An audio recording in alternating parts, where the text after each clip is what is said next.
AITA for not tipping after overhearing what my waitress said about me. I, 30F, was at a restaurant last night with my mother. She was meeting my boyfriend's mom for the first time. We're punctual people, so we got there about 30 minutes before our reservation. We got seated with no issues. It took the waitress 20 minutes to get to our table, even though the restaurant was pretty empty. Right away, I could tell that she didn't want to wait on us. She didn't greet us with a hello. She just asked what we wanted to drink. We told her. And I noticed that she didn't write our order down. It took another 15 minutes for our drinks to get to our table, and they were wrong. It's hard to mess up a ginger ale and a vodka soda, but she did.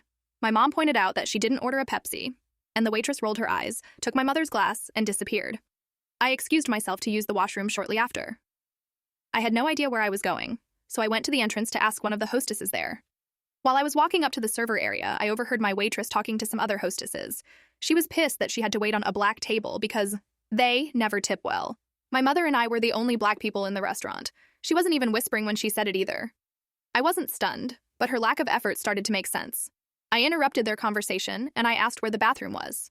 I didn't let on that I had heard what they were talking about. When I got out of the bathroom, my boyfriend and his mom were already seated. My boyfriend and his mother are white. When my waitress saw the rest of our party, she did a 180. Her service was stellar. She took notes, told jokes, and our water glasses were always filled. She didn't make another mistake. Because the night went so well, I decided to treat everyone and pay the check. She gave me the machine, and I smiled at her while I keyed in 0% for a tip. She didn't notice until after the receipt had been printed out. By that time, all of us had already started to leave. She tapped me on the shoulder and asked if I had made a mistake on the bill. I told her I didn't think so and looked at the receipt. She asked if there was a problem with her service, and I said her service was fantastic. But since I was a black woman, I don't tip well. Her face went white, and she kind of laughed nervously, and I laughed as well. I walked out after that, but my boyfriend's mom asked what had happened. I told her what I had overheard, and my boyfriend's mom said that I should have tipped her anyway, because it shows character. She seemed pretty pissed at me after that. My boyfriend and my mom are both on my side, but I'm wondering if I should have just thrown in a $2 tip.